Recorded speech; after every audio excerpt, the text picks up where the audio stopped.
Vous êtes sur Reporter, le quotidien de l'écologie. Vous écoutez les grands entretiens. François Jarige, bonjour. Bonjour. Alors vous êtes un vrai écolo, c'est-à-dire vous n'avez pas de téléphone portable. Effectivement. Je ne sais pas si c'est une des marques de l'appartenance au monde écologique. Ça veut dire qu'on est vraiment écologiste, parce que beaucoup d'écologistes ont des téléphones portables. Il y avait Geneviève Pruvot, parmi les grands entretiens de Reporter, qui n'avait pas de... Et alors comment vous vivez sans téléphone portable ? Je crois que vous aviez posé la même question à Geneviève Pruvot. Elle avait fait une excellente réponse. J'arrive plus à me rappeler.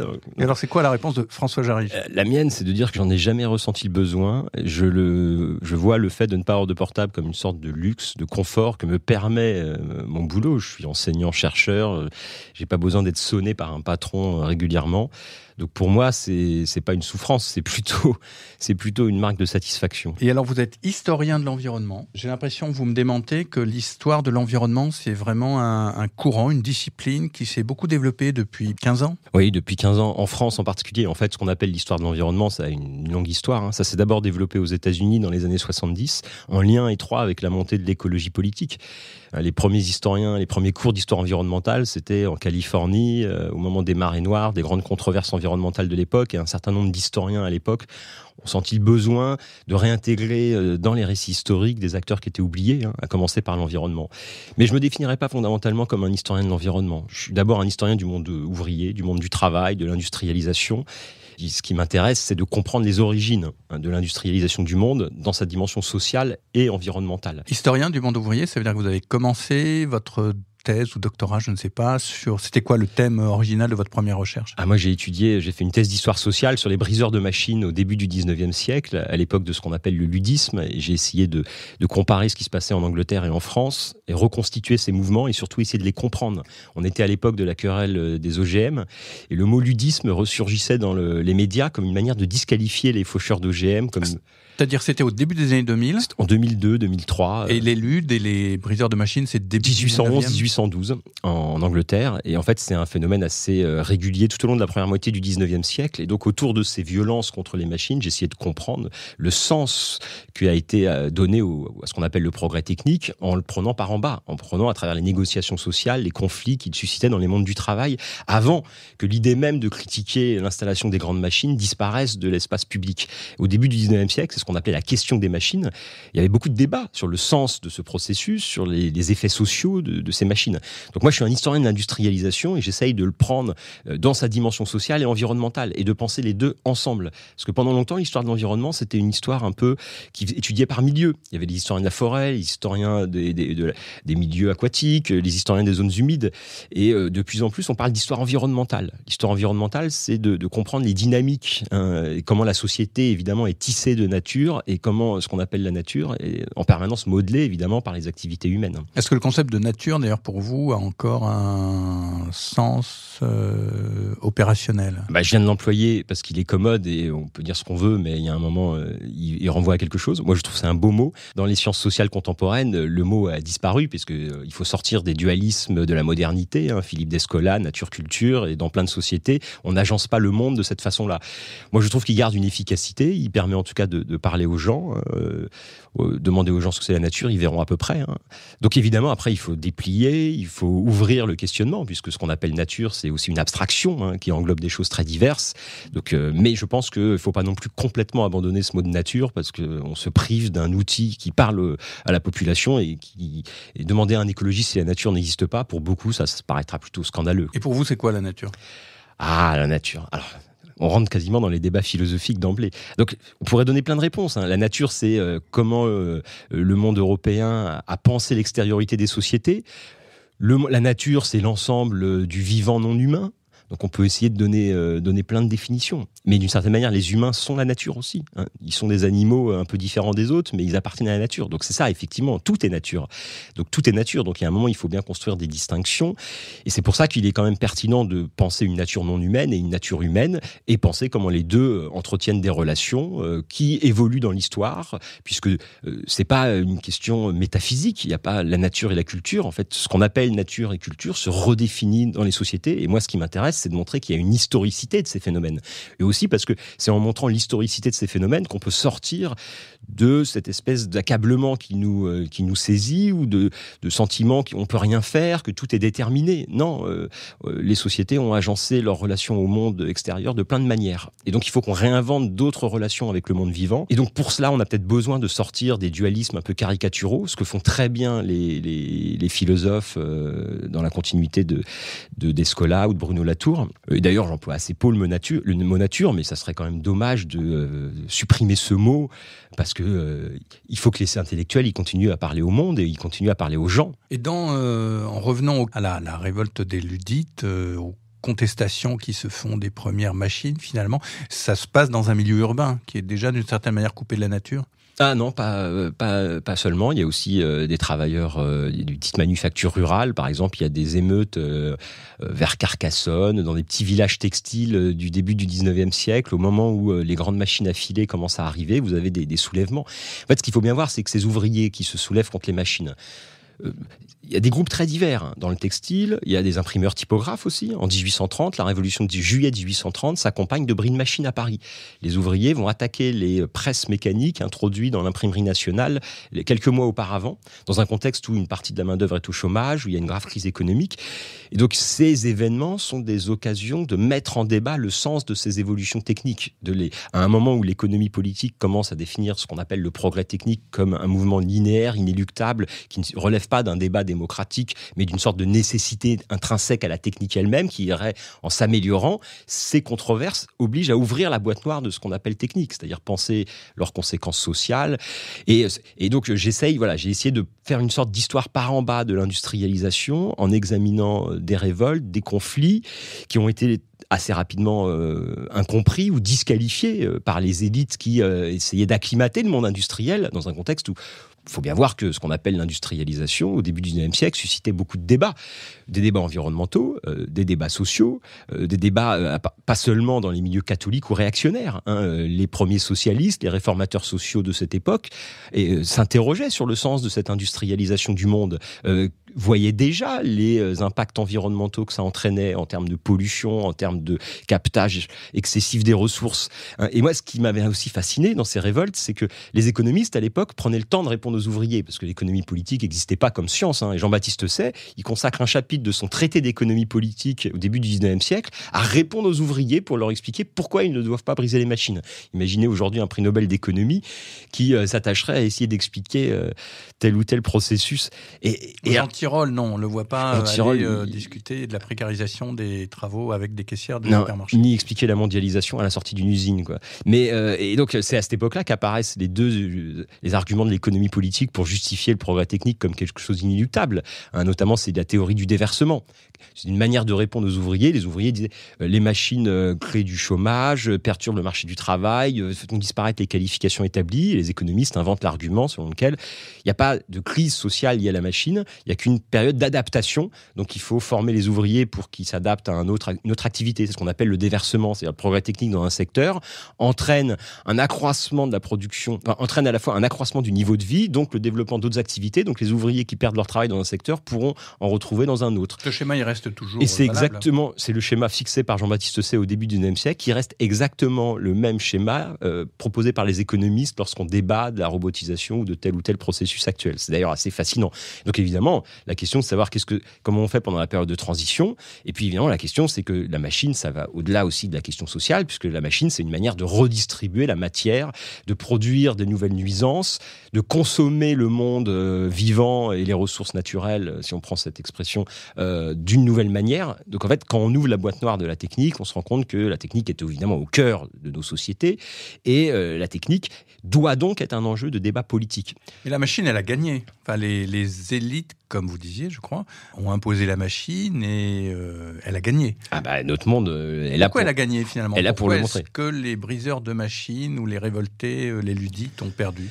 Alors, je sais pas, c'est toujours les mêmes questions, c'est-à-dire ils ont perdu, mais on ne sait pas ce qui se serait passé s'ils n'avaient pas existé et s'ils ne s'étaient pas révoltés. C'est-à-dire qu'ils ont aussi, le début de l'industrialisation est un processus négocié. Les industriels avaient très peur lorsqu'ils mécanisaient.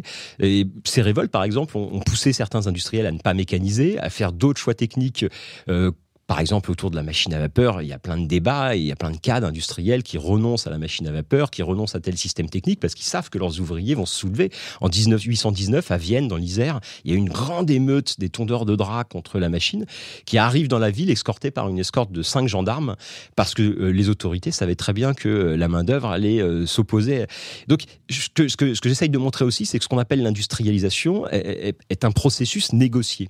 Un processus négocié, y compris dans les rapports sociaux, par les acteurs sociaux ordinaires. Donc évidemment, elle a gagné parce que progressivement, la machine n'a plus été un objet de débat. Et ben, ce qui m'a intéressé aussi, c'est de comprendre ce moment où le progrès technique s'est construit comme une nécessité historique. Ça, c'est quel moment ? C'est au milieu du 19e siècle. Et ça, c'est en réponse à ces conflits sociaux. Parce que beaucoup de gens ne voyaient pas l'intérêt de ces machines. Faut pas oublier que l'obsession pour les machines, pour le progrès technique, c'est une invention récente. Avant le 19e siècle, on n'imaginait pas le progrès des sociétés par le progrès de ces puissances productives. La technique, j'aime bien rappeler ça, quand vous ouvrez un dictionnaire du 18e siècle, ça désigne l'art de faire quelque chose avec habileté. Par exemple, l'art de se remémorer un poème. J'aime beaucoup cette occurrence au mot technique. L'art de se remémorer un poème. Donc l'identification de la technique au système industriel du grand machinisme fossile, c'est quelque chose qui s'installe très tardivement au milieu du 19e siècle. Et pourquoi ça a gagné ? Il y a eu une coalition de discours qui ont donné du sens à l'évolution technique. Les socialistes, qui posaient plein de questions au début, ont refermé le débat en disant il n'y a pas de problème de la machine, il n'y a qu'un problème de la répartition des bénéfices de la machine. Ça, c'était Marx ou d'autres déjà l'avaient fait ? Déjà avant, on trouve ça chez les fourriéristes dès les années 40, et Marx lui-même est le produit de tous ces débats qui va synthétiser et il va s'imposer dans cette myriade de théories, mais globalement, les socialistes répondent aux libéraux. Les libéraux disaient il n'y a pas de problème de la machine, c'est juste une question de marché. Si vous avez un marché fluide et libre, les machines seront naturellement au service du plus grand nombre. Les républicains disaient n'importe quoi. Ce qu'il faut, c'est la République. Si vous donnez le droit de vote à tous, il n'y aura plus de problème des machines, les intérêts sociaux seront représentés au Parlement, donc il n'y a pas de problème des machines. Les socialistes ont dit n'importe quoi. C'est ni le marché, ni la République et les droits politiques qui vont résoudre le problème des machines, c'est la révolution sociale, la lutte contre la propriété privée. Et là, on a toutes les modalités du socialiste, depuis le communisme autoritaire jusqu'au socialisme autogestionnaire, divers et variés. Mais la conséquence de ces 3 discours contradictoires et opposés entre eux, c'est de mettre la question de la technique à l'écart du débat. Puisque finalement, la technique, dans ces 3 discours, est neutre. Il faut des réformes institutionnelles, des transformations démocratiques, et donc il n'y aura plus de problème de technique, il y aura qu'un problème, une question de socialisation de cette technique au bénéfice du plus grand nombre. Et ce que j'ai essayé de suivre, c'est comment ce débat ressurgit, parce que ce cadrage modernisateur qui met la technique à l'écart de l'espace public et d'un débat légitime, en fait, évidemment, il va toujours être fissuré. Ce que j'ai essayé d'expliquer dans un autre livre qui s'appelait Technocritique, c'était les moments où ressurgit, où on essaye de réouvrir la boîte noire de la machine, notamment quand les promesses du capitalisme industriel s'effondrent à la fin du 19e siècle, dans les années 1930, dans les années 1970. Ce sont des moments technocritiques, c'est-à-dire on considère que non, la technique n'est pas neutre, la technique n'est pas une force qui nous pousse naturellement vers le mieux. La technique, c'est une manière d'organiser la société, de redistribuer les rapports de pouvoir et d'entretenir une relation au monde. Donc, la technique est par essence politique. Et tout choix politique est aussi toujours un choix technique, d'où l'enjeu, quoi. En même temps, là, mais l'argument vous reviendrait 1000 fois. Nous parlons dans des micros dont l'influx électrique transfère le son dans une machine. On va un petit peu retravailler le son et puis on en fera quelques gigaoctets ou mégaoctets qu'on diffusera sur Internet et que, à l'heure actuelle, des personnes écoutent sur YouTube, sur une plateforme au chat, etc. Vous êtes venu en train ce matin, etc., etc. Et moi aussi, c'est pas pour vous mettre en cause. On est pris quand même dans cette technique qui, à un certain degré, créer du confort et de l'aisance. Ah ben, tout à fait. Et c'est pour ça que la question technique a été refermée pendant 150 ans, parce qu'on imaginait que l'extension de la sphère du marché, les politiques de redistribution et de régulation régleraient tous les problèmes. En fait, on n'a pas réglé les problèmes, on les a juste externalisés. L'histoire du capitalisme a été d'externaliser dans l'espace les ressources captées, les déchets émis, les travailleurs exploités. C'est toute l'histoire depuis 150 ans. Donc, dans les classes moyennes européennes, évidemment, on bénéficie d'un confort très remarquable grâce à ce nouveau milieu technique qui s'est constitué. L'enjeu aujourd'hui, c'est justement ça qui rencontre un certain nombre de limites, parce qu'on peut plus vraiment externaliser l'exploitation sociale dans d'autres territoires avec le développement et des pays qui étaient les les ateliers du monde comme la Chine, avec les limites environnementales qui nous sautent au visage de tous les côtés, donc qui nous obligent aujourd'hui à réouvrir cette boîte noire de notre milieu technique. Ensuite, vous avez raison, évidemment, c'est tout le cœur du problème.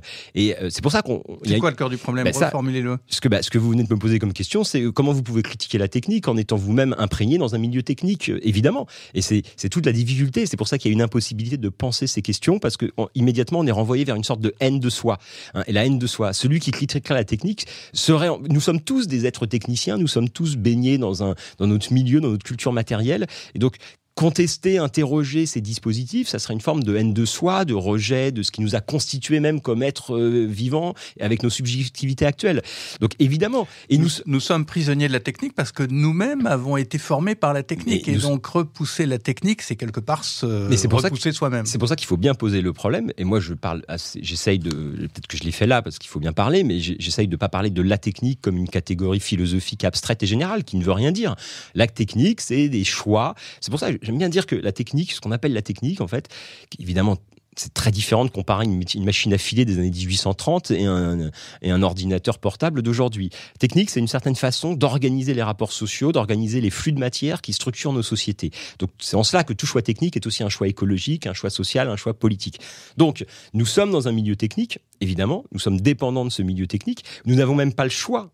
Pendant longtemps, il y avait l'idée qu'on a le choix d'utiliser ou non un tel ou tel objet. On voit bien que la technique produit un milieu social. Donc, une fois qu'on est dans ce milieu social, on ne peut pas refuser la technique. Ce qui ne nous empêche pas d'interroger les choix techniques du présent, puisqu'il va bien falloir qu'on démantèle un certain nombre d'infrastructures et de systèmes techniques qui nous constituent aujourd'hui comme êtres vivants, et qu'on imagine des cultures matérielles et des systèmes techniques pour l'avenir. Parce qu'attention, c'est pas être contre la technique ou pour la technique, parce qu'on est toujours des êtres techniques, d'une certaine manière. Ça ne veut pas dire que la technique est neutre. Ça veut dire que faire le choix d'une technique, c'est faire le choix d'un certain type de société. Et donc là, aujourd'hui, on est à la croisée des chemins, et il faut qu'on fasse des choix techniques qui sont aussi des choix politiques et des choix sociaux et environnementaux. Reporter, le quotidien de l'écologie. François Jarige, vous dites aussi, vous écrivez, le changement climatique est un processus historique, comme d'ailleurs l'érosion de la biodiversité ou la pollution généralisée des écosystèmes. Qu'est-ce que ça veut dire, le changement climatique comme processus historique? Moi je suis historien, donc je pense tout comme des processus historiques. C'est une sorte de déformation professionnelle ou de tic. Donc bien sûr, ce qu'on appelle le changement climatique, c'est le résultat de choix passés, de certaines façons d'organiser nos sociétés. C'est le fait qu'à un certain moment dans l'histoire, on s'est mis à développer des systèmes économiques qui reposaient sur les combustibles fossiles qui sont responsables de ce qu'on appelle le changement climatique. Donc évidemment que le changement climatique est un processus historique qui est en cours, qui a une longue histoire. Je vous renvoie au très beau livre de Jean-Baptiste Ressoz et Fabien Locher sur les révoltes du ciel, qui revient sur la longue durée de ces débats sur le climat, où il montre bien que la question du climat et la responsabilité des activités humaines dans les dérèglements climatiques est une très vieille histoire, qui a pris des formes variables, évidemment, selon les contextes de l'époque, selon les connaissances scientifiques de chaque époque, mais qui est une très longue histoire qui remonte peut-être à la découverte de l'Amérique et du choc qu'a représenté cette rencontre entre deux mondes et ce bouleversement des écosystèmes que ça a entraîné. Donc évidemment, c'est un processus historique. Il y a des sociétés qui sont beaucoup plus responsables du changement climatique que d'autres, parce qu'elles ont fait des choix d'organisation au 19e siècle, évidemment. La France, par exemple, au 19e siècle, utilise très peu le charbon. Le pays manque de charbon, et jusque dans les années 60, l'hydraulique représente davantage d'énergie industrielle que le charbon. Alors que dès 1800, le charbon l'a emporté en Angleterre, pour plein de raisons. Des raisons culturelles, des raisons qui tiennent à la géologie. La France n'a pas beaucoup de charbon et doit en importer la moitié. Donc les Français... Moi, je m'intéresse beaucoup maintenant à l'histoire des énergies alternatives, à toutes les stratégies développées par les acteurs pour se passer du charbon. Je trouve que c'est quelque chose qui est très riche et très intéressant.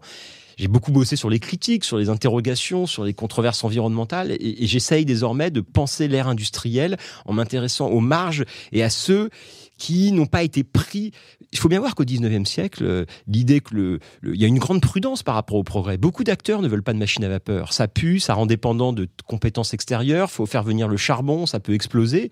Et beaucoup d'acteurs préfèrent utiliser des manèges de chevaux améliorés que des machines à vapeur pour répondre à leurs besoins, que ce soit des besoins hydrauliques, mais même des besoins industriels. En 1830, dans le nord de la France, les cours d'eau étaient trop plats, il n'y avait pas vraiment d'énergie hydraulique, le charbon n'était pas encore efficace et les machines à vapeur non plus. toutes les filatures de Roubaix utilisaient des manèges de chevaux pour faire fonctionner les usines de filature, parce que les chevaux étaient déjà là, c'était des êtres flexibles. Donc on va me dire que je valorise l'exploitation des bêtes, peut-être. Mais voilà, je me suis aussi beaucoup intéressé à l'énergie solaire, par exemple, aux premières tentatives de mettre en place des convertisseurs solaires dans le contexte qui suit les débats sur, notamment dans les années 60, lorsqu'on discute des réserves de charbon disponibles, beaucoup de gens... 1860. 1860, oui, il faut faire attention avec les 19e. 1865, Stanley Jevons, la question charbonnière en Angleterre, où il montre que le modèle économique anglais qui repose sur le charbon n'est pas durable parce que les ressources vont être épuisées dans un siècle.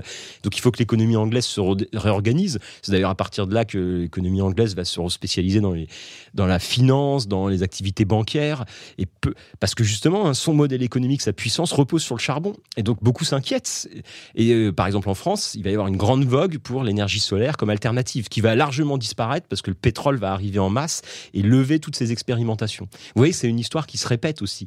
Parce que l'histoire de l'énergie, c'est toujours l'histoire entre des trajectoires en conflit portées par des acteurs différents. Souvent, l'acteur dominant, en gros, ceux qui vont utiliser les machines à vapeur, c'est les plus gros capitalistes, ceux qui ont les capitaux les plus importants, ceux qui ont les moyens. Et ils vont invisibiliser d'autres trajectoires qui reposeraient, pour reprendre un mot aujourd'hui qu'on emploie sans problème, ce qui repose davantage sur des trajectoires de sobriété, qui faisaient le choix même de ne pas produire en grande quantité parce qu'ils adaptaient leur production à leur contexte, à leurs besoins, à leur système technique. Voilà, j'essaye de pluraliser aussi cette histoire des techniques. On a toujours envie, en fait, c'est presque le danger de l'histoire, de dire, OK, voilà ce qui se passait. Du coup, aujourd'hui, on en serait où, par exemple, par rapport à la question de l'énergie, où on ne sait pas encore s'il y a une énergie dominante qui va s'imposer et qu'on sent quand même qu'on est dans un moment de saturation ou d'extinction progressive de toutes les possibilités. En tout cas, il va falloir se limiter. Oui, de toute façon, c'est indéniable qu'il va falloir se limiter, qu'il va falloir faire décroître nos consommations d'énergie. C'est la base, c'est le point de départ. C'est sur cette base-là qu'on peut construire des choix politiques. Ensuite, il y aura besoin de plein de techniques, il y aura besoin de plein d'équipements. Parce qu'en fait, il ne faut jamais imaginer qu'il y a une solution énergétique unique ou miraculeuse. C'est ce que disent, vous le savez mieux que moi, les prophètes du nucléaire qui construisent une économie de la promesse permanente en annonçant la technique miraculeuse qui offrira l'énergie infinie. Mais c'est un vieux débat depuis le XVIIIe siècle, le mythe de l'énergie infinie. Mais ça ne les empêche pas de continuer, en fait. Mais c'est ça qui est le plus fascinant. Je veux dire, le mouvement perpétuel au XVIIIe siècle, c'était déjà la même chose. Des savants fous qui cherchaient à intéresser le public en mettant en avant la perspective d'un mouvement perpétuel, d'une énergie universelle. Au XIXe siècle, quand il y avait des débats sur la pertinence d'adopter le charbon et le pétrole, ou sur le spectre d'une disparition de cette ressource, il y avait déjà des savants fous qui expliquaient qu'on arrivera à maîtriser la chaleur centrale de la Terre ou à maîtriser le Soleil. Et donc, il n'y aura jamais de problème énergétique parce qu'on arrivera toujours. L'histoire de l'énergie, c'est toujours l'histoire d'une addition. C'est-à-dire qu'il n'y a jamais une solution qui s'est imposée. Le nucléaire, c'est très peu de choses dans le mix énergétique mondial. Il existe. Aujourd'hui, toutes les énergies anciennes continuent d'exister et on additionne de nouvelles sources d'énergie. Et c'est ce qui se passera dans l'avenir. On aura un mix extrêmement complexe d'énergie qui devra être adapté aux contextes locaux. Il y a des régions où l'hydraulique est facilement disponible parce qu'il y a des chutes d'eau qu'on peut capter. Il y a des régions où il y a du soleil. Donc, il va d'abord falloir contracter nos consommations et ensuite, on aura bien besoin de répondre à nos besoins énergétiques pour nous chauffer, pour nous nourrir, pour nous déplacer. Et là, il y aura plein de solutions. Il y en a plein de solutions. Et ce que j'aime aussi, mais moi je suis historien, c'est qu'il y a aussi des solutions du passé. C'est pas revenir au Moyen-Âge, c'est de se souvenir que, mais très tardivement, dans l'entre-deux-guerres, c'est pas vieux, il y avait plein de manières de produire de l'énergie, de plein de façons différentes, il y avait plein d'éoliennes, de petites éoliennes, de moulins à vent, partout. Mais avec un niveau de consommation matérielle au moins 2 fois plus réduit. Tout à fait. Ça c'est la base. C'est-à-dire que le problème, c'est qu'on ne veut pas sortir d'un mode de vie qui repose fondamentalement sur... Parce qu'il faut bien voir, notre mode de vie repose sur une énergie à très bas coût, extrêmement abondante. C'est-à-dire, notre société ne peut pas fonctionner sans un pétrole quasiment gratuit, disponible. Toute l'histoire de la géopolitique du XXe siècle, ça a été des tentatives pour contrôler les flux d'approvisionnement dans ces ressources stratégiques. Depuis la Première Guerre mondiale, c'est le moment de bascule dans l'histoire du pétrole. Si on doit sortir du pétrole pour 2 raisons, parce que on a passé le pic pétrolier. Alors évidemment, il y a toujours un débat éternel, mais objectivement, le pic pétrolier est passé. Désormais, on exploite des gaz de schiste, des choses avec des rendements extrêmement faibles. Donc l'âge d'or du pétrole, très bon marché, abondant, est passé. Et de l'autre côté, il y a le changement climatique. C'est-à-dire, il y a à la fois un problème de ressources et un problème de déchets et d'émissions de CO2 dans l'atmosphère. Donc, ceux qui disent qu'on peut continuer à vivre dans le même niveau de confort sans pétrole, c'est une illusion. illusion, où ce sont des gens qui font des promesses parce qu'ils ont des intérêts économiques à défendre. Est-ce qu'il est disciple de dire aux gens le monde en 2080, enfin, par exemple, un pays comme la France, parce que le monde, c'est une autre affaire, la France en 2070, le niveau de vie moyen en termes de consommation matérielle sera 2 fois plus faible qu'aujourd'hui? Alors, ça, c'est une excellente question. Moi, comme historien, déjà, je ne suis pas un homme politique, donc la question de savoir si c'est dissible ou pas, d'une certaine manière, ça m'intéresse, mais ça m'intéresse pas plus que ça. Parce que moi, je réfléchis pas à ce qui est dissible. J'essaye de dire ce que je pense, ce que j'ai compris, de ce que j'ai vu par mon travail. Et donc, il y a quand même un constat là-dessus. Donc ensuite, est-ce que c'est dissible? C'est-à-dire, est-ce que c'est entendable? Et comment est-ce qu'on peut élaborer ça démocratiquement? J'aurais 2 réponses. La première, c'est de dire que un confort matériel 2 fois inférieur. Donc là, déjà, on rentre dans des mesures, des manières de calculer, de consommer. On sait très bien qu'au-delà d'un certain niveau de consommation, les bénéfices sont quasiment nuls. En gros, est-ce que les gens dans les années 50, 60, alors on est dans une période de post-guerre, de reconstruction, mais même est-ce que les gens vivaient dans la misère? Est-ce qu'on était au Moyen-Âge ou dans les grottes? Est-ce que les gens dans notre époque sont heureux de l'hyperconsumérisme? Est-ce qu'on n'est pas dans une société où il n'y a jamais eu autant de maladies, de souffrance au travail, de burn-out, de dépression? C'est-à-dire qu'on vit dans une société malade. Donc je pense qu'on peut construire un récit qui crée du désir et qui repose sur le fait qu'on consomme 2 fois moins. Et je pense même qu'une des voies de notre émancipation et même de notre bonheur collectif, ça serait de consommer 2 fois moins. Parce que l'acte même de consommation ne répond plus à des besoins fondamentaux. L'acte de consommation, désormais, sert juste à nourrir la nécessité de maintenir les taux de profit dans un système capitaliste mondialisé et financiarisé.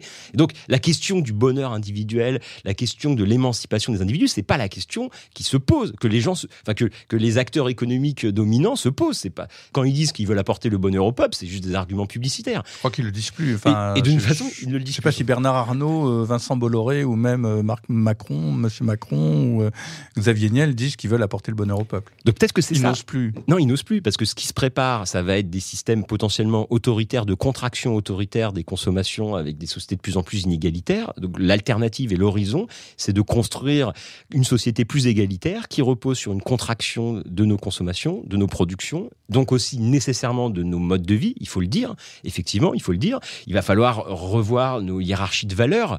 L'alimentation doit être davantage payée, doit coûter plus cher.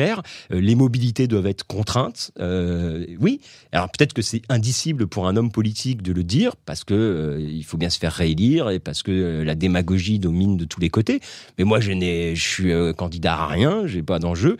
Donc je vous dis ça. Après, s'il y a des gens qui sont pas d'accord, ils ont le droit de pas être d'accord. Mais ce qui est fascinant, c'est qu'aujourd'hui, tout ça est armé scientifiquement. C'est-à-dire qu'on n'a jamais eu autant de rapports dans tous les domaines qui alertent sur les impasses environnementales, les problèmes d'accès à la ressource, les contradictions actuelles du système capitaliste et consumériste. Tout ça est connu depuis des décennies, tout ça est su. Donc ce que je vous dis, c'est pas de la provocation, c'est pas une révélation soudaine que jamais j'annoncerai aux foules. Tout ça est connu.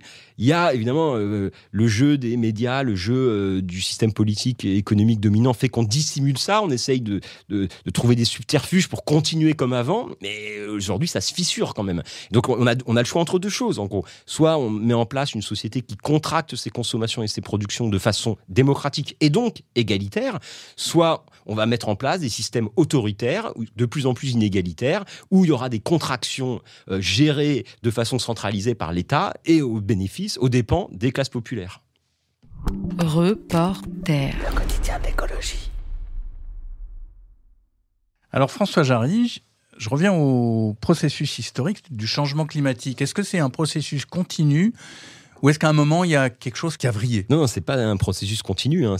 Bon, vous connaissez le mot anthropocène. Tout le monde connaît le mot anthropocène maintenant, qui était une tentative le chimiste Paul Crutzen, à la fin du XXe siècle, avait proposé ce terme pour désigner l'entrée dans la société des dérèglements environnementaux globaux, et notamment du changement climatique. Donc, il datait ça de la fin du XVIIIe, lorsque certains pays européens commencent à adopter la machine à vapeur. En fait, le processus est très discontinu, très inégal dans l'espace. Il s'accroît à partir du XVIIIe siècle, indéniablement, avec des moments d'accélération, notamment dans les années 1860. Les 2 guerres mondiales sont des moments de bascule. Les années 1950, certains appellent la grande accélération, est un moment d'accélération. Les années 80 sont aussi un moment d'accélération. Donc il y a des phases un peu de contraction et il y a des moments d'accélération. Je vous interromps, pardon. Les bascules des 2 guerres mondiales, qu'est-ce qu'elles font ? On a bien identifié le moment 1850-1860. Deux guerres mondiales, qu'est-ce qui se passe ? Alors, les deux guerres mondiales sont un moment, disons, d'intensification des investissements au profit de ce qu'on pourrait appeler les technologies lourdes. C'est-à-dire qu'en gros, les formes de prudence... Alors, aux États-Unis, vous aviez plein de régulations urbaines avant 1914 qui encadraient la combustion du charbon, qui limitaient les fumées urbaines. Tout ça a été levé par la Première Guerre mondiale. Les deux guerres mondiales sont des moments où la nécessité de produire pour répondre à l'effort de guerre s'impose sur toute autre force de préoccupation. Donc, c'est des moments d'accélération. Par ailleurs, les deux guerres mondiales ont favorisé le choix de technologies lourdes. Par exemple, la voiture à pétrole ne serait pas développée si rapidement sans la Première Guerre mondiale. Parce que, et notamment l'adoption du pétrole a été faite par l'armée en premier. Parce que là, le pétrole, les bateaux à vapeur ont été remplacés par les bateaux à voile et les bateaux à vapeur ont été commençaient à être remplacés à la veille de la Première Guerre mondiale par des bateaux avec des gros moteurs à fuel. Dans l'armée, parce que ça permet de transporter moins de carburant, ça permet d'aller plus vite, ça permet de faire une marine de guerre. Churchill, en 1911, fait passer la marine britannique du charbon au pétrole, dans un pays qui n'a pas de pétrole, mais qui a plein de charbon. Donc c'était un choix. Donc disons que la Première Guerre mondiale a accéléré, le plus lourd que l'air l'emporte sur le plus léger que l'air, la trajectoire de l'aviation se développe, s'accélère avec les deux guerres mondiales. Donc à cet égard... La chimie aussi. La chimie de synthèse, le nucléaire pendant la Seconde Guerre mondiale. On pourrait trouver plein d'exemples en fait, de trajectoires technologiques qui sont aujourd'hui au cœur de nos problèmes environnementaux, qui prennent naissance, en tout cas qui s'accélèrent au moment de la Première Guerre mondiale. Et donc c'est des moments d'accélération. Et la deuxième ? La deuxième, c'est un peu pour les mêmes raisons. Il va falloir investir. Mais qu'est-ce qui se passe outre le nucléaire ? La Deuxième Guerre mondiale, c'est le moment où on développe l'aluminium, par exemple. Et l'aluminium, alors l'aluminium, il y aurait plein de choses à dire. C'est un produit qui était considéré comme un produit de luxe pour certains usages très ciblés. La production d'aluminium explose pendant la Première Guerre mondiale, notamment pour le besoin de l'armement, de l'aviation militaire. On construit plein d'usines d'aluminium pendant la guerre aux États-Unis. Au lendemain, en 1945, il y a plein d'usines qui sont là. Il va falloir refourguer les produits d'aluminium. C'est à cette époque-là qu'on va inventer les canettes en alu, parce qu'il faut bien utiliser l'appareil de production qui a été installé pour la Première Guerre mondiale. Donc, l'exemple de l'aluminium est un moment intéressant. C'est devenu aujourd'hui un métal extrêmement utilisé, qui est source de problèmes environnementaux massifs, par les boues rouges, par les mines de bauxite, par les fumées, etc. Bon. Et par exemple, cette industrie de l'aluminium prend son envol avec la Première Guerre mondiale. Donc, la deuxième. Et avec la Deuxième Guerre mondiale, pardon. Donc, la guerre joue. Alors, c'est ambigu, les guerres, parce que c'est aussi des moments de pénurie, par exemple. Donc, c'est des moments de contraction. Mais la consommation de pétrole et de charbon augmente, mais elle se déplace dans l'espace. Par exemple, on priorise les usages militaires, les usages pour l'armement, aux dépens des usages domestiques. Donc pour les populations civiles, les deux guerres mondiales sont des moments de pénurie énergétique, de réapprentissage de la contrainte. C'est l'époque où on se remet à marcher à pied, on ressort tous les vélos, et on ressort les animaux de travail pendant la Seconde Guerre mondiale pour faire les récoltes, parce que sinon c'est la famine. Parce qu'il n'y a plus de pétrole et il n'y a plus de charbon pour faire tourner les batteuses dans les campagnes. Donc c'est des moments aussi ambivalents à cet égard, mais qui vont contribuer à identifier la pénurie et la sobriété énergétique à l'expérience de la guerre. Et ce qui explique aussi l'euphorie consumériste des années 50-60, où, justement, en miroir avec l'expérience de la guerre, identifiée à l'occupation allemande. D'ailleurs, il y a eu des travaux intéressants qui ont montré que l'expérience de la pénurie n'est pas perçue de la même façon en Angleterre, par exemple, et en France, où en France, la pénurie et les contractions de nos consommations d'énergie étaient identifiées à une période d'occupation militaire, de défaite, là où en Allemagne, c'était une sorte de devoir patriotique, de moment d'union nationale pour résister à l'occupant. Donc en Angleterre. En Angleterre. Ouais. Et donc ça, je dis l'Allemagne. Désolé. Et donc c'est une manière intéressante aussi de comprendre comment ce qu'on appelle la pénurie, la contraction, en fait, est très fortement encadrée par des imaginaires culturels et des imaginaires sociaux et des formes de subjectivité. C'est-à-dire que la pénurie peut être une souffrance, mais elle peut être aussi une émancipation à l'égard de contraintes qui pèsent sur nous aujourd'hui. Alors la grande accélération démarre, puisqu'on est toujours là, on retrace une façon d'analyser le changement climatique en tant que processus historique. Donc on a vu ces différents moments, et là, grande accélération à partir des années 50. Qu'est-ce qui va se passer ? Alors, ce qu'il faut bien voir, c'est vrai qu'avant 1945, le changement climatique est assez peu un problème. C'est un débat qui appartient déjà, la théorie de l'effet de serre a émergé dès la fin du 19e siècle. Pendant longtemps, on a cru que c'était plutôt positif parce que ça allait permettre de réchauffer le climat qui se refroidirait, donc de rééquilibrer les choses. On découvre aussi la théorie c'est pas la théorie, les cycles glaciaires de réchauffement, et on se rend compte qu'en fait, la Terre était beaucoup plus souvent en période glaciaire qu'en période chaude, donc... Et ça, c'est toutes les révolutions scientifiques du 19e siècle qui montrent l'ancienneté de la Terre, l'évolution du milieu.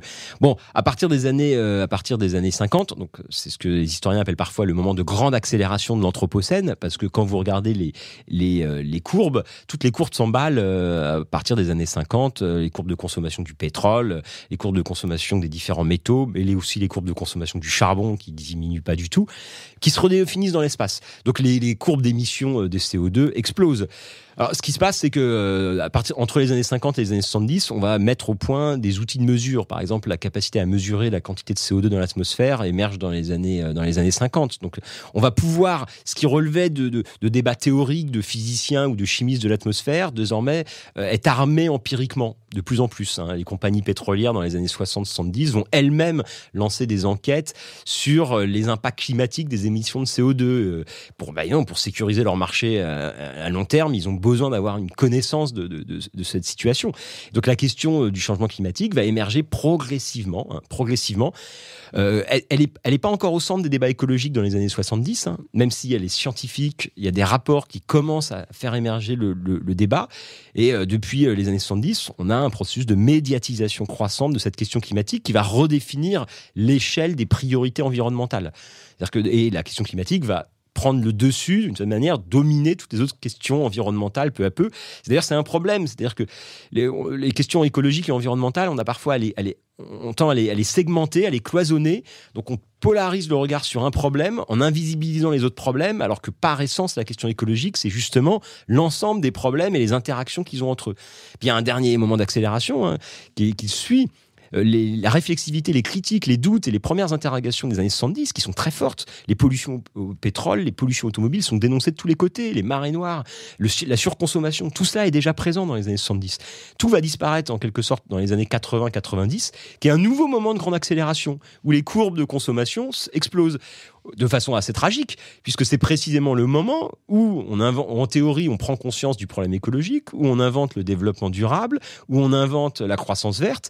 C'est-à-dire qu'on invente les dispositifs juridiques, le droit de l'environnement, les outils pour diminuer. Et ce qu'on doit observer aujourd'hui, et ce que nous apprend l'histoire, c'est qu'au moment où il y a une écologisation de la société, ou en tout cas un verdissement des politiques publiques, c'est le moment où les crises écologiques s'accélèrent. Et donc on est dans cette... C'est l'expansion du capitalisme, enfin l'expansion d'un capitalisme libéré du challenge, du défi soviétique et communiste. Exactement. Et ce qui se passe dans les années 80, c'est le triomphe du libre-échange à l'échelle globale, la désindustrialisation des vieux pays industriels, l'industrialisation à marche forcée des pays du Sud pour approvisionner le marché des anciens pays industrialisés. Ceux-ci pensent devenir vertueux, ils pensent qu'ils ont abandonné leur pollution. On pense que l'Europe s'écologise dans les années 80 parce que les villes sont moins enfumées. En fait, on assiste à une substitution de pollution. Les pollutions au charbon disparaissent des villes dans les années 70-80, mais c'est le moment où les pollutions pétrolières explosent, c'est le moment où toute une série d'autres pollutions, notamment agricoles, montent en puissance, et c'est tout le drame de l'histoire des pollutions, c'est des moments de visibilité et d'invisibilisation. Et les pollutions sont souvent invisibilisées en étant déplacées dans l'espace. Donc on a cru que les pollutions au charbon avaient disparu, vous vous rendez compte ? Alors qu'on n'a jamais brûlé autant de charbon, sauf que maintenant le grand nuage brun, il est en Asie, au-dessus des villes indiennes et chinoises. Ce que le reporter a raconté récemment, une pollution encore immense au-dessus de J'ai lu l'article et c'est typique, et toutes les grandes villes chinoises. Et moi je me souviens, il y a encore quelques années, il y avait des gens qui m'expliquaient que le monde devrait prendre exemple sur l'Europe. L'Europe a dépollué ses villes, a dépollué ses industries. Mais non, c'est ce qu'on appelle la désindustrialisation, qui est un déplacement dans l'espace des activités toxiques et polluantes, parce que dans les années 70, pour toute une série de raisons, les capitalistes ont choisi de délocaliser pour maintenir leur taux de profit, dans le contexte où l'Union soviétique s'effondrait, donc il n'y avait plus cette rivalité, il y avait la fin de l'histoire, l'ouverture des marchés, le libre-échange intégral qui devait amener... Et tout cela s'est greffé à l'émergence d'un nouveau système technique, le numérique, l'informatique et le numérique, qui devait être immatériel, propre, accompagner la dématérialisation de nos économies. Et on sait maintenant que ce qu'on appelle le numérique, ça n'a pas remplacé l'ancien système industriel, ça s'est rajouté à côté, en rajoutant de nouvelles consommations énergétiques, de nouveaux usages sociaux extraordinairement énergivores et extrêmement toxiques en termes de métaux. Et tout ça invisibilisé parce que les travailleurs qui produisent ces objets le sont à l'autre bout du monde, les mines sont en Afrique. Et c'est ça. Et à chaque fois, il faut faire ce travail de visibilisation et c'est tout le drame et la force des écologistes, c'est de faire ce travail de visibilisation, d'information pour rendre visible ce que la publicité en fait ne cesse de dissimuler et de cacher sous le tapis. Pourquoi c'est le drame des écologistes ? Mais parce que d'une certaine manière, ils sont les oiseaux les oiseaux de malheur, ceux qui alertent, ceux qu'on présente comme les catastrophistes. Alors vous avez toute la panoplie, tout ça apparaît dans les années 90, la diabolisation de l'écologiste comme un Khmer vert, comme un anti-science, comme un Amish qui veut revenir. C'est-à-dire cet imaginaire-là... la bougie. Retour à la bougie. Alors selon les gens, ça sera aux grottes, à la bougie ou à la lampe à huile. Rien à voir, la lampe à huile, c'est une invention du 19e siècle. Bon... En tout cas, voilà, il y a une disqualification de l'écologie parce qu'évidemment, les écologistes pensent la complexité. Et dans un moment où, de plus en plus, le débat politique se réduit à des stéréotypes, à des caricatures, à des slogans en quelques signes sur Twitter, par essence, l'écologie est obligée de tenir ensemble des choses extrêmement complexes. Donc l'écologie ne se prête pas au discours simpliste et démagogique du fonctionnement du système politique actuel, parce que l'écologie, elle doit articuler le fonctionnement des sociétés avec le fonctionnement du monde vivant, et le monde vivant est extraordinairement divers, complexe. Et d'ailleurs, les sciences elles-mêmes sont de plus en plus cloisonnées, et l'écologie est une science qui tente de maintenir ensemble ces sciences de plus en plus séparées et cloisonnées. Donc les écologistes apparaissent comme des emmerdeurs parce que évidemment ils complexifient la chose dans un temps où on aimerait que les choses soient simples, qu'un ingénieur génial nous propose le moteur à hydrogène miraculeux qui résoudra nos problèmes de transport et qui nous permettra de continuer à prendre l'avion sans nous poser de questions. L'écologiste, c'est celui qui dit non, il va falloir contracter nos consommations. C'est le projet des dominants. Là récemment, Monsieur Pouyanné, président de Total, a dit pour bien développer l'hydrogène, il faudrait faire 15 à 20 réacteurs de plus, en plus de ceux qui en France sont prévus par Monsieur Macron. Alors qu'au passage, l'EPR n'est toujours pas en fonctionnement et qu'on ne sait pas fabriquer vraiment de réacteurs. Mais ça, c'est une parenthèse. Je reviens à nouveau sur le changement climatique. Oui. Vous dites, est-ce que ça n'est pas un stéréotype, le changement climatique ? Un stéréotype, c'est-à-dire ? Au sens, je reprends un mot que vous avez employé, mais est-ce que ça n'est pas, pour le dire autrement, un éléphant qui cache la forêt ? Et que ne voir que l'éléphant et ne voir que le changement climatique, quelque part, nous induirait sur des mauvaises pistes ? C'est complexe et ambigu, parce que oui, je pense que c'est un des problèmes. On a assisté à la climatisation du monde depuis une vingtaine d'années, si on veut. C'est-à-dire, tous les problèmes écologiques ont été ramenés à la question climatique, qui est devenue le cœur du débat. Le problème, c'est que, du coup, si on a une vision si segmentée, si on pense la question climatique comme le principal problème, celui qu'il faut résoudre, et c'est ce qui se passe aujourd'hui, c'est-à-dire que toutes les politiques publiques visent à décarboner l'économie et entendent résoudre le problème. Le problème, c'est qu'en voulant répondre à la question climatique, on peut aggraver d'autres problèmes environnementaux, l'effondrement de la biodiversité. Par exemple, si on veut produire autant d'énergie éolienne que d'énergie produite par le pétrole et les centrales nucléaires réunies, surtout le pétrole, il va falloir, par exemple, pour produire de l'hydrogène, il y a les éoliennes doivent servir à produire de l'hydrogène dans un mix énergétique. Donc, il va falloir en mettre des champs d'éoliennes. Il va falloir déforester, il va falloir remodeler très largement nos milieux marins et terrestres. Donc c'est ça le problème, c'est quand on pense l'éolien, par exemple, il y a un faux débat sur l'éolien. Évidemment que l'éolien est une technologie écologique qu'on ne pourra pas ne pas faire sans éolien. Mais le problème, c'est de croire qu'on va faire de l'éolien, qu'on va faire ce qu'on faisait avec le pétrole avec de l'éolien. Ça, c'est pas possible parce que ça fonctionne pas de la même manière, parce que le rendement est pas le même. Et donc, et l'éolien repose aussi sur énormément de métaux, sur une obsolescence de ces systèmes techniques. Donc, on aura besoin de l'éolien. Mais croire qu'il y aura une substitution, c'est-à-dire qu'on va pouvoir remplacer le pétrole par de l'éolien, c'est une absurdité. Donc, il en faudra moins et peut-être surtout ne pas attendre de l'éolien et du photovoltaïque et de la biomasse, etc., etc. Oui. Qu'elle reproduise le système industriel tel qu'il s'est formalisé au début du XXIe siècle. C'est ça le cœur. C'est ça le cœur de l'enjeu. C'est-à-dire une société qui repose sur ces énergies renouvelables est une autre société. Donc une société qui consomme beaucoup moins, qui produit beaucoup moins, qui repose pas sur le renouvellement incessant des produits tels qu'on le connaît aujourd'hui. Et ça, c'est indéniable. Le problème, c'est qu'on ne veut pas.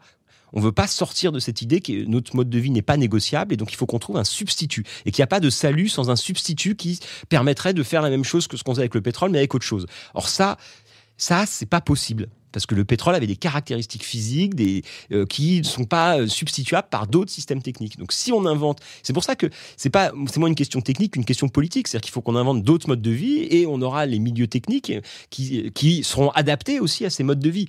Mais il faut pas il faut qu'on sorte d'une sorte de solutionnisme technique qui nous enferme, parce que c'est ça qui empêche de développer des politiques publiques plus ambitieuses.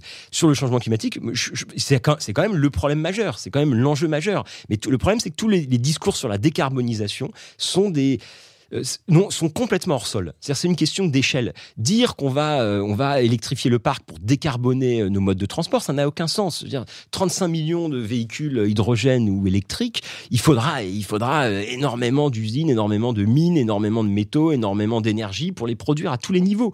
Donc, c'est pas du tout une décarbonation de l'économie. La seule décarbonation de l'économie, c'est d'avoir beaucoup moins de voitures, d'autres modes de transport, d'autres modes de vie.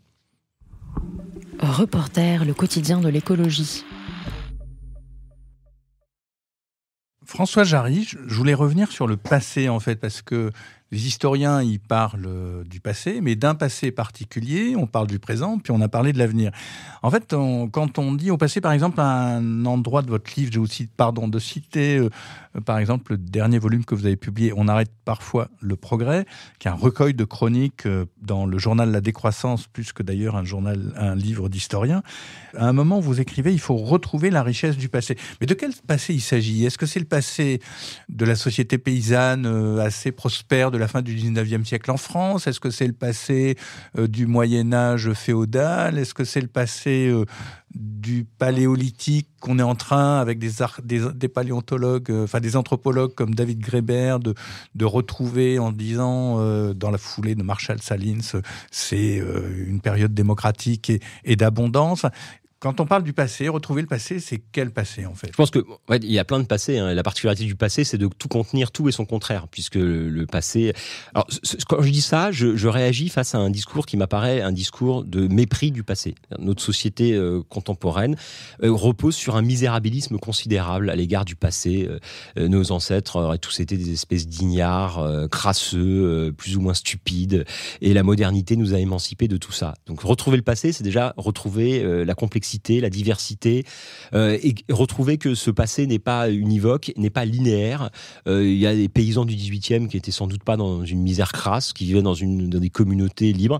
Il faut pas non plus idéaliser le passé, évidemment. Moi, c'est l'accusation qu'on pourrait me faire, mais j'essaye, justement, je suis historien, j'ai passé suffisamment de temps dans les archives pour savoir que le passé est complexe, est rempli de souffrances, est rempli d'inégalités, est rempli... Mais le passé est aussi rempli de joie, de richesse, d'expériences oubliées, passées sous le tapis. Donc, retrouver le passé, c'est une manière de, je trouve, retrouver des libertés pour le futur. Ce passé peut être pluriel. Les anthropologues, ce qui les intéressera, c'est les sociétés de chasseurs-cueilleurs, et de montrer qu'elles sont plus complexes, qu'elles sont plus riches, qu'elles sont plus diverses que ce qu'on a pu dire dans une lecture raciste ou évolutionniste un peu simpliste, nous présentant comme le sommet de l'évolution et tous ceux d'avant comme des espèces de brouillons de nous-mêmes, quoi. Qui est quand même une vision d'une naïveté, d'une bêtise sans nom. Et je veux dire, en pleine modernité, il y a sans doute eu les plus grands drames du monde. Enfin, je veux dire, on sort du XXe siècle, a connu les 2 guerres mondiales, qui est le sommet de la barbarie, sans doute jamais, peut-être qu'on pourra la dépasser, j'espère pas, mais c'est sans doute la barbarie qui atteint son sommet maximal. Et on est en plein âge d'or de la modernité libérale, capitaliste, démocratique, et au même moment. Donc il y a 2 choses, c'est qu'il faut retrouver la diversité, il faut retrouver les expériences qui peuvent nous nourrir pour aujourd'hui, il faut sortir d'une vision naïve, évolutionniste et linéaire, et il faut sortir d'un misérabilisme qui caricature les sociétés du passé, parce que ces sociétés sont diverses, très riches, et ne se limitent pas à la misère endémique dans laquelle auraient vécu les humains jusqu'à notre époque. Et donc voilà, c'est un peu ça que je veux dire par retrouver le passé. Et parce que je pense qu'on vit dans un moment marqué par le présentisme aussi. Et ce présentisme nous oppresse. On a la tête dans le guidon, et je pense que, moi je suis historien, donc évidemment je presse pour ma paroisse, mais je pense que l'histoire mais je suis pas le seul à le penser, beaucoup l'ont pensé, je pense que l'histoire est un formidable réservoir à la fois d'analyse pour comprendre notre monde, et aussi un formidable réservoir d'expérience pour nous réapprendre qu'on peut vivre autrement. Je veux dire, pour moi, l'historien est comme l'ethnologue. C'est-à-dire, il montre qu'il y a une pluralité de modes de vie possibles. Et dans le passé, il y a eu des gens malheureux, il y a eu des gens heureux, il y a eu des systèmes politiques qui ont bien fonctionné, il y a eu des communautés épanouies et égalitaires, comme il y a eu des sociétés inégalitaires et exploitées. Et ça a beaucoup varié en fonction des politiques, du rôle de l'État, des périodes de guerre ou autres. Donc voilà, il faut sortir d'une vision monolithique trop simpliste et surtout sortir de notre espèce d'enfermement dans le présent qui nous empêche même d'imaginer qu'on puisse vivre différemment. Et c'est ça qui m'intéresse. C'est de comprendre comment d'autres sociétés pouvaient vivre différemment, pouvaient répondre aux mêmes questions qu'on se pose aujourd'hui. Comment on s'alimente, comment on essaye de construire un système à peu près égalitaire, comment on arrive à être mobile, on arrive à se cultiver. Mais comment les sociétés le faisaient sans dépendre de ce système industriel extrêmement énergivore, extrêmement toxique pour le monde. Et ça a existé. Et donc, on reviendra jamais au passé. Attention, on reviendra jamais au passé parce que le passé est passé par définition.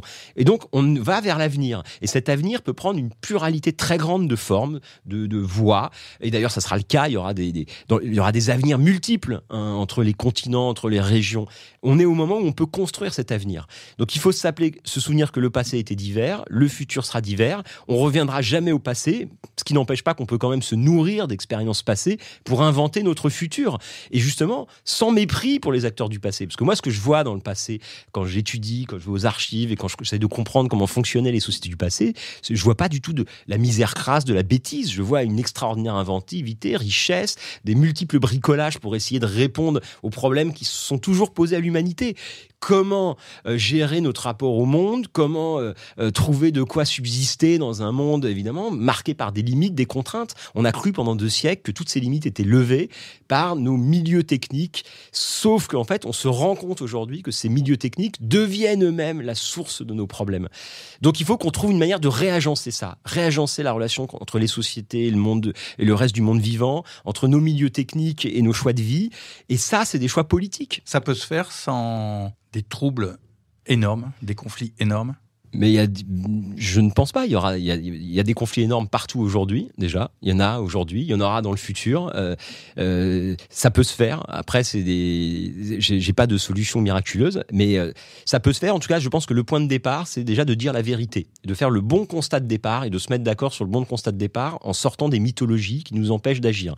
Une fois qu'on aura fait les bons constats de départ, on pourra peut-être trouver des solutions, ou en tout cas accepter collectivement. Vous voyez, l'expérience de la Convention citoyenne, c'est vrai que c'est une expérience quand même fascinante, où 150 citoyens qui ne se posaient pas forcément des questions écologiques en arrivent en fait à conclure sur la nécessité de faire décroître nos consommations matérielles, d'interdire un certain nombre de pratiques, et c'est les citoyens eux-mêmes qui ont abouti à ces conclusions. Donc je pense qu'il y a une voie démocratique, il y a une voie qui peut passer par l'invention d'une société égalitaire, et puis il y a une voie autoritaire, il y a une voie qui va creuser les inégalités. Quels sont les mécanismes qui nous permettront de choisir? Sans doute on ne choisira pas, on aura un mix des deux, ça sera variable selon les pays, selon les régions, selon les rapports de force. Ce qui se dessine aujourd'hui, malgré tout, c'est quand même le triomphe de l'autoritarisme, qui se dessine par petites touches depuis des années. Et puis le problème, c'est que les humains s'habituent à tout et ont justement manque de mémoire. C'est ce qu'on appelle parfois l'amnésie environnementale, mais ça marche aussi avec l'amnésie politique. On s'habitue à des privations, des petites privations de liberté. On le voit aujourd'hui avec la question de la presse, avec le droit de la presse, et on le voit le fait de la surveillance. Il y a encore 10 ans, avoir des caméras de vidéosurveillance partout aurait suscité le scandale de plein de gens. Aujourd'hui, on trouve ça normal, ça fait partie de notre milieu de vie, et on n'arrive pas à se souvenir comment c'était avant. Et ça, c'est un gros drame. Et c'est l'une des raisons aussi pour laquelle l'histoire est importante, parce que l'histoire nous permet de retrouver la mémoire alors qu'on ne cesse d'oublier. Que ça soit dans le monde, la richesse, par exemple, des milieux environnementaux, des milieux écologiques du passé, on sait bien, on s'habitue à ce qu'il n'y ait plus de biodiversité dans la nature. Donc, à la fin, les petits-enfants, ils trouveront ça normal. Et donc, l'histoire nous rappelle comment on vivait aussi pour avoir des points de comparaison avec ce qui nous arrive aujourd'hui. François Jarry, merci beaucoup. Reporter est un média indépendant, en accès libre, sans publicité et financé par les dons de ses lecteurs. Pour nous soutenir, rendez-vous sur reporter.net/dons. Reporter. Le quotidien d'écologie.